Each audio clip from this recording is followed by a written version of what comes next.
আসসালামু আলাইকুম। দেশ ও দেশের বাইরে থেকে যারা দেখবেন ভিডিওটি তাদের জন্য অনেক অনেক ভালোবাসা, বিশেষ করে আমার প্রবাসী ভাই বোনদের জন্য এক বুক ভালোবাসা। কেননা তাদের সাপোর্ট, তাদের যে নিঃস্বার্থ ভালোবাসা আমাদেরকে মুগ্ধ করে, মুগ্ধ থেকে বিমুগ্ধ করে। আমরা আবেগতাড়িত হয়ে তাদের প্রতি সবসময় সম্মান জ্ঞাপন করছি। প্রিয় বন্ধুরা, ভিডিওতে আজকে যে বার্তাগুলো আমরা বলতে চাই, এটা আমার কথা নয়, এটা আপামর জনসাধারণ তথা সাকিবিয়ানদের হৃদয়ের কথা। আমাদের প্রিয় মেগাস্টার শাকিব খানকে ঘিরে নানান রকমের জল্পনা কল্পনা চলছে। সেই সাথে দরদ মুভি পাইরেসি হওয়ার পরও দরদ মুভির হাইপ কিন্তু কেউ কমাতে পারছে না। দেশে যেমন হল মালিকদের আশার বাণী দেখাচ্ছে, সে বিদেশেও বিভিন্ন দেশের বিভিন্ন থিয়েটারে দরদ কিন্তু অনেক ভালো করছে। নবম দিনে এসেও দরদ অনেক বেটার করছে। অলরেডি আমাদের কিং খান, আমাদের মেগাস্টার শাকিব খান কালকে বলে দিয়েছেন যে দরদের বাজেট যদিও কম, কিন্তু সিনেমা হিসেবে এটা একটা অন্যরকম সিনেমা, থ্রিলার গল্পের সিনেমা। এই সিনেমা বাংলা সিনেমার ইতিহাসে বা বাংলা সিনেমায় আগে এই ধরনের গল্প খুব কম কাস্ট করা হয়েছে। বর্তমান সময়ে তো নাই বললেই চলে। দরদে যে পরিবর্তন আনা হয়েছে, এই পরিবর্তনটা ধারাবাহিক থাকাটাই বেটার। তো যাই হোক, যে কথাটি মূল বিষয়টি, পূজা চেরিকে নিয়ে এখন সুশীল সমাজে আবার আলোচনা শুরু হয়েছে। গুলুই সিনেমার পর যে আমরা মোকাবেলা করেছি পূজা চেরি উইথ আমাদের মেগাস্টার শাকিব খানকে ঘিরে যে মিথ্যা অপপ্রচার চলছিল, যদিও এটা মিথ্যা নিছক বানোয়াট গল্প ছিল, কিছু হলুদ সাংবাদিক এবং হ্যাটার্সদের বানানো গল্প ছিল, এটা আমরা জানি। কিন্তু তারপরেও সোশ্যাল মিডিয়ায় আমরা নানান রকমের রোস্টিংয়ের শিকার হয়েছি এই পূজা চেরির জন্য এবং অন্যান্য নায়িকাদের জন্য। একটা সময় আমরা দেখেছি আমাদের মেগাস্টারকে নিয়ে এই বাংলাদেশের নায়িকারা খুবই খুবই ইগনোর অবস্থায় ছিল এবং তার সঙ্গে সিনেমা করাটা নাকি বাচ্চার মা হওয়া ইত্যাদি আরও অনেক নেস্টি রকমের কথাবার্তা বলতো। অথচ আমরা দেখলাম হারল্যান্ড কোম্পানিতে এক ঝাঁক তারকা অর্থাৎ এই নায়িকারা লাইন ধরেছে, অর্থাৎ 1 2 3 হিসাব গুণে শেষ করা যাবে না। এক সময়ের যারা শোবিজ কাঁপাতো তারাও এসেছে, এখন বর্তমান যারা শোবিজ কাঁপাচ্ছে তারাও এসেছে, মানে কেউ বাকি নেই।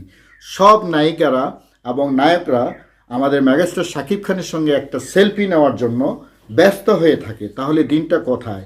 আজ থেকে যদি আমরা 10 বছর পূর্বের কথা ভাবি বা 6 বছর পূর্বের কথা ভাবি, তখন আমরা দেখেছি শাকিব খানের সাথে যদি কোনো নায়িকাকে অফার করা হতো সিনেমা করার জন্য, এক অপবিশ্বাস ছাড়া বাকিরা সবাই কিন্তু ইগনোর করেছে, অপবিশ্বাস শাবনূর ছাড়া। তো যাই হোক, আমরা সেই কথাগুলো বলবো না। পূজা চেরির সঙ্গে ঘটে যাওয়া নানা মিথ্যা অপপ্রচারগুলো ইতিমধ্যে আবার মাথাচাড়া দিচ্ছে। তো শাকিব খানকে যে সাংবাদিক ভাই প্রশ্ন করেছিলেন যে আপনি বাংলাদেশের নায়িকাদের সঙ্গে কাজ করবেন কিনা, শাকিব খান সাফ বলে দিয়েছে এই কথাটা সাম্প্রতিক কথা না, সে তার ক্ষোভের জায়গা থেকে বলেছে যে বাংলাদেশের নায়িকারা তো শিডিউল দিতে পারে না, মানে তাদের সময় হয় না। এটা বুঝতে হবে প্রিয় সাংবাদিক ভাইরা, প্রিয় সাকিবিয়ানরা।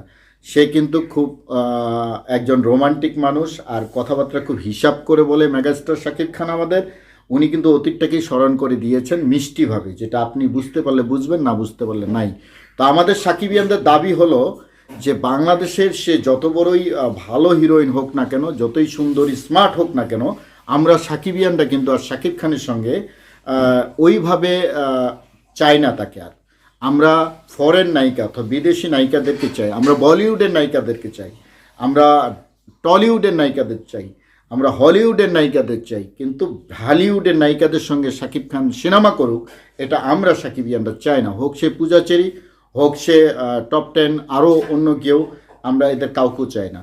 যাই হোক, শাকিব খান তার প্রযোজনা সংস্থা থেকে বড় বড় বিগ বাজেটের সিনেমা তৈরি করুক, আবার ঘুরে দাঁড়াক, আমরা এটা চাই। সেই প্রযোজনা প্রতিষ্ঠানে সে ক্যামিও চরিত্রে অভিনয় করুক, বাংলাদেশের কিছু নায়ক নায়িকাদেরকে উপরে ওঠার জন্য।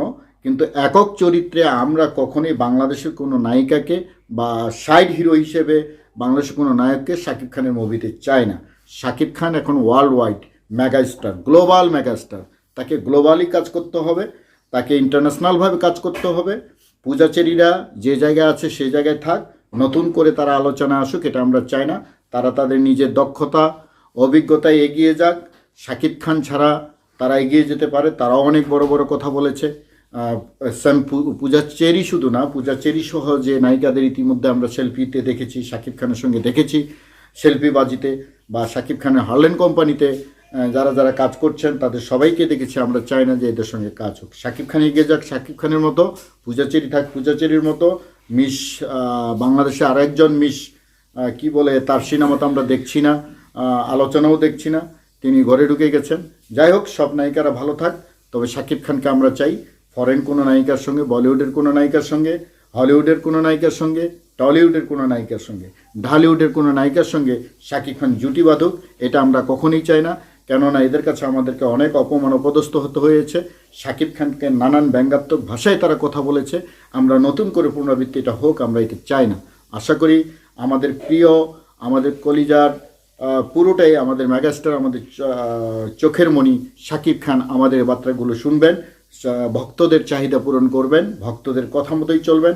আর একটি কথা বলি, আমাদের প্রিয় একজন অন্যরকম পাগল সাকিব ভক্ত, একজন সাকিবিয়ান বাসার ভাই বলেছিলেন যে আমাদের সাকিব খানের কথা বলার স্টাইলগুলো এবং বডি ল্যাঙ্গুয়েজগুলো আরও স্মার্ট হওয়া দরকার, যেটা নিয়ে মানুষ ইতিমধ্যে নানানভাবে তার কথা বলার ভঙ্গিমা, বারবার মুখে হাত দেওয়া, এগুলো নিয়ে কথা বলছেন। এ ধরনের ইয়েগুলো চেঞ্জ করা দরকার। একজন মেগাস্টারের মতোই থাকবেন, তার কথা হবে খুব অল্প এবং প্রতিটি কথা হবে বাঘের বজ্রের মতো, বজ্র আওয়াজ হবে, সে আওয়াজে এগিয়ে যাবে। সর্বশেষ ধন্যবাদ জানাই যে দরদ মুভি নিয়ে প্রমোশন প্রচারণায় সাকিবিয়ানরা যা দেখিয়েছে, হেডলাইনে যা খবর তৈরি করেছে, সাকিব খান অ্যান্ড সাকিবিয়ানদের সে অন্তরঙ্গ প্রমোশন দরদের সেটি আলোড়ন সৃষ্টি করছে। খোদ আমাদের মেগাস্টার সাকিব খান সেগুলো দেখেছেন এবং তিনি গতকালকে প্রেস মিট করেছেন। সেই মিটে তিনি বলেছেন, হ্যাঁ স্যালুট বস, গর্বিত, আমরা এটুকুই চাই, আমাদের এটাই প্রাপ্তি, আপনার কাছে আমাদের আর কোনো কিছুই চাওয়া নেই। আরেকটি অনুরোধ করতে চাই, আপনি যে প্রমোশন প্রোগ্রামগুলোই করেন না কেন, যে ইভেন্টে যান না কেন, যে অনুষ্ঠানে যান না কেন, আপনি জানেন যে আপনার পাগলা ভক্তরা সেখানে উপস্থিত হয়ে যায়। তো প্রিয় মেগাস্টার, আপনি প্রেসের জন্য সময় রাখেন, আপনি পরিচালকদের জন্য সময় রাখেন, আপনি নায়িকাদের জন্য সময় রাখেন, আপনি আপনার পরিবারের জন্য সময় রাখেন, কিন্তু প্রতিটি ইভেন্টে, প্রতিটি অনুষ্ঠানে আপনার ব্যক্তিগত সময় 5 মিনিট হলেও আপনার ভক্তদের জন্য রাখবেন। কারণ ভক্তরাই আপনার আগামী, ভক্তরাই আপনার সব, ভক্তদের বাইরে কেউ নেই। আপনার আশেপাশে যা আছে সবাই লুটপাট করে আপনাকে ব্যবহার করে বিক্রি করে খাওয়ার জন্য আছে। ভক্তরা আপনাকে কোনোদিন ব্যবহার করবে না, ভক্তরা আপনাকে ভালোবাসে, বিদায়ী ভক্তদের জন্য 5 মিনিট হলে সময় রাখবেন, এটা আপনার কাছে আমার অনুরোধ। আরেকটি অনুরোধ হলো যে আপনি গতকালকে যে এসকে টাওয়ারে যে মহাখালীতে যে পরিবার সহ আপনার আপনজন এবং দরদ টিমকে নিয়ে সিনেমাটি উপভোগ করেছেন, সেখানে শত শত দর্শক বা ভক্তরা ছিল। আপনার পাগলা ভক্ত সোহাগের আকুতি কান্না আমাকে আহত করেছে, উর্মিলা বিশ্বাসের আকুতি কান্না আমাকে আহত করেছে। অতএব ভক্তদের জন্য আপনি 5 মিনিট সময় ব্যয় করবেন। ভক্তরাই আপনাকে ওয়ার্ল্ড ওয়াইডভাবে এগিয়ে নিচ্ছে, ভক্তরা আপনার জন্য জীবন দিতে প্রস্তুত। অতএব ভক্তদের কথাগুলো হৃদয়ে লালন করবেন। ভক্তদের জন্য প্রতিটি অনুষ্ঠানে 2 মিনিট 5 মিনিটের জন্য সময় রাখবেন, তাদের সঙ্গে কৌশল বিনিময় করবেন। ভক্তরা এইটুকুই চায়, আর কিছু চায় না আপনার কাছে। ভালো থাকবে বাংলাদেশ, ভালো থাকবে বাংলাদেশ চলচ্চিত্র, এগিয়ে যাবে প্রিয় মেগাস্টারের হাত ধরে, এবং আগামী বাংলাদেশ ও আগামী বিশ্ব চলচ্চিত্রে আলোড়ন সৃষ্টিকারী মহাপুরুষ, আমাদের প্রাণপুরুষ মেগাস্টার শাকিব খান, তোমার জন্য দীর্ঘায়ু কামনা করছি। সে সাথে সকল সাকিবিয়ানদের প্রতি অনেক অনেক ভালোবাসা এবং সাকিবিয়ানদের ভালোবাসার প্রতি অনেক শ্রদ্ধা জ্ঞাপন করছি। আসসালামু আলাইকুম।